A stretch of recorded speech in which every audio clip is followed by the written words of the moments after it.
నమస్తే. ఇన్నాళ్ళు నన్ను సపోర్ట్ చేస్తూ, ఎంకరేజ్ చేస్తూ మీ ప్రేమని నాకు అందిస్తున్న ప్రతి ఒక్కరికి కృతజ్ఞతలు. అలాగే ఈ వీడియో కూడా ఖచ్చితంగా మీకు ఉపయోగపడుతుంది. లైక్, షేర్ అండ్ సబ్స్క్రైబ్ చేసి మీ సపోర్ట్‌ని నాకు అందించండి. అలాగే ఈ వీడియో పట్ల మీకున్న అభిప్రాయాన్ని కామెంట్ సెక్షన్‌లో కామెంట్ చేసి తెలియజేయండి. ఇప్పుడు వీడియోని చూద్దాం. నమస్తే. Welcome to our channel. నేను పద్మిని. ప్రస్తుతంతో పాటు ప్రముఖ ఆధ్యాత్మికవేత్త, వాస్తు జ్యోతిష పండితులు, లలిత ఉపాసకులు, వాస్తు జ్యోతిష శిక్షణ నిపుణులు బ్రహ్మశ్రీ నానాజీ పట్నాయక్ గారు మనతో పాటు ఉన్నారు. మాట్లాడదాం. సార్ నమస్తే సార్. శ్రీమాత్రే నమః. సార్, జూన్ మాసం వచ్చేస్తోంది. మరి ఈ జూన్ మాసం 2024వ సంవత్సరంలో మరి ఈ జూన్ మాసం రాశి ఫలాలు జనరల్ గా వింటూనే ఉంటాము. అయితే అందరికీ కావాల్సింది మనీ. Yeah. ఆబ్వియస్ గా మనీ కి సంబంధించిన అబండెన్స్ కావాలి, సమృద్ధిగా మా దగ్గర మనీ ఉండాలంటే ఏం చేయాలి అని ఖచ్చితంగా అందరూ అడుగుతూ ఉంటారు. Yeah. కాబట్టి ప్రత్యేకంగా ఫైనాన్షియల్ గ్రోత్ ఈ జూన్ మాసంలో ద్వాదశ రాశుల వాళ్ళకి పెరగాలంటే ద్వాదశ రాశుల వాళ్ళు కూడా ఏం చేయాల్సి ఉంటుంది సార్? తప్పకుండా ఒక్కొక్క లగ్నం నుంచి చెప్తాను. అది రాశికి తీసుకోవచ్చు, లగ్నానికి లగ్నంకి. తీసుకోవచ్చు. ఫస్ట్ మేషం కనుక చూసుకుంటే, మేష లగ్నం వాళ్ళు శని భగవానుడి దగ్గర దీపారాధన చేసి కాలభైరవ అష్టకం చదువుకున్నా లేదా నల్లటి గోవుకి ఏదైనా బెల్లం తినిపించినా ఖచ్చితంగా ఫైనాన్షియల్ గ్రోత్ పెరుగుతుంది. ఇక వృషభ లగ్నం వాళ్ళు కనుక చూసుకుంటే కుజగ్రహం దగ్గర దీపారాధన చేస్తూ ఆంజనేయ స్వామి ఆలయానికి వెళ్ళి చూడండి, జూన్ మాసంలో ఫైనాన్షియల్ గ్రోత్ ఖచ్చితంగా పెరుగుతుంది. అంటే ప్రతిరోజునా మీ ఉద్దేశం? ప్రతిరోజు లేదా మంగళవారం ప్రతిరోజు చేస్తే ఇంకా ఖచ్చితంగా పెరుగుతుంది. మేషం వాళ్ళు సార్? మేషం వాళ్ళేమో ఆంజనేయ స్వామి ఆలయం మ్మ్. And Kalabhairava Ashtakam hmm. And శని భగవానుడి దీపం. దీపం. వృషభం వారేమో అంటే ఇప్పుడు ఈ జూన్ మాసంలో ఉన్న దీన్ని బట్టి చెప్తున్నా, అవును. వృషభ రాశి వారేమో కుజగ్రహం దగ్గర దీపారాధన చేయాలి. మిథునం వారు గనక చూసుకుంటే గనక వీరికి మాత్రం రెండో అధిపతి చంద్రుడు అయిపోతాడు, మారిపోతూ ఉంటాడు ఎప్పటికప్పుడు రాసులు. అందుకని వీళ్ళు వీలైనంత మటుకు రాజరాజేశ్వరి అమ్మవారి ఆరాధన కానీ లేకపోతే శ్యామల దండకం కానీ చదువుకున్నట్లయితే కూడా వీళ్ళకి ఫైనాన్షియల్ గ్రోత్ చాలా బాగుంటుంది. ఇక కర్కాటకం. ఈ కర్కాటకం వారికి కనుక చూసుకుంటే స్కంద ఉపాసన జూన్, ఎందుకంటే 14వ తేదీకి మారుతాడు మళ్ళీ రవి, కాబట్టి స్కందోపాసన చేయాలి 14వ తేదీ వరకు. అండ్ కుజగ్రహానికి 14వ తేదీ వరకు దీపారాధన చేయాలి. 14వ తేదీ ఎప్పుడైతే దాటుతుందో దాని తర్వాత కూడా కుజుడికి చేసుకోవచ్చు, చేసుకోకూడదని కాదు.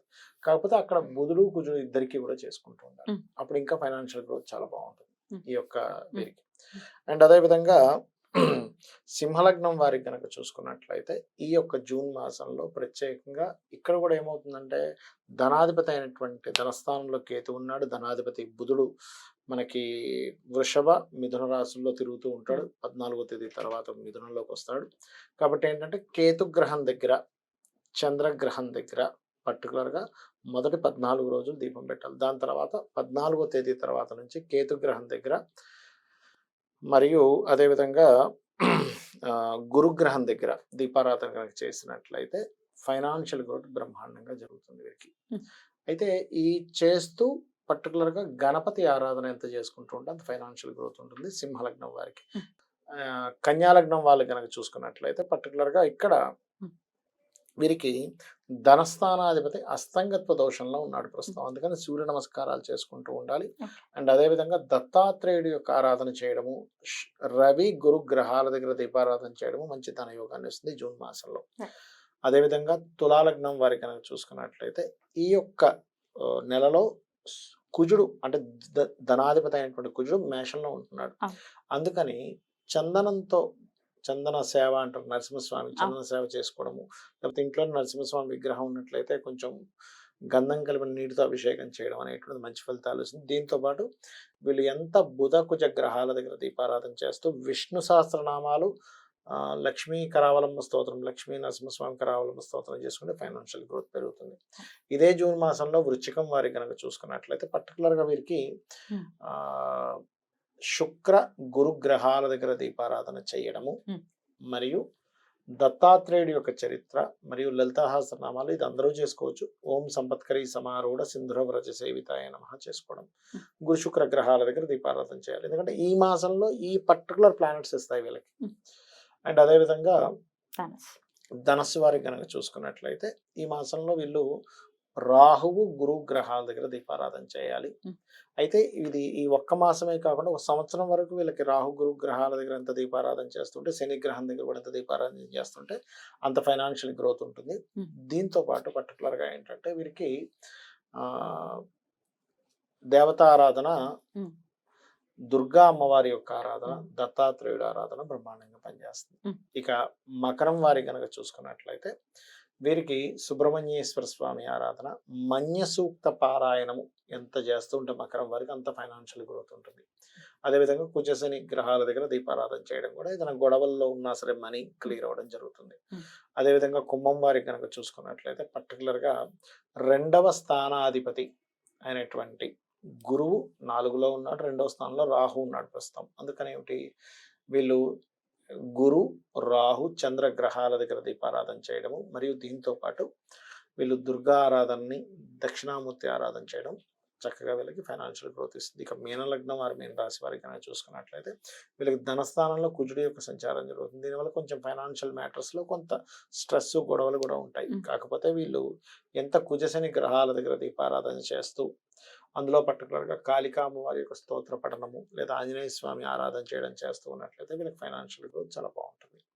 అయితే అందరికీ కూడా చేయవలసింది ఒకటే చెప్తాను నేను, అందరికీ మనకి లగ్నము నక్షత్రం ఏమీ తెలియదు అన్న వాళ్ళకి, తెలియదు అనేటువంటి వారికి ఓం ధర్మాధ్యక్ష ధనాధ్యక్ష ధనధాన్య వివర్ధిని నమః అనే మంత్రం బ్రహ్మాండంగా పనిచేస్తుంది.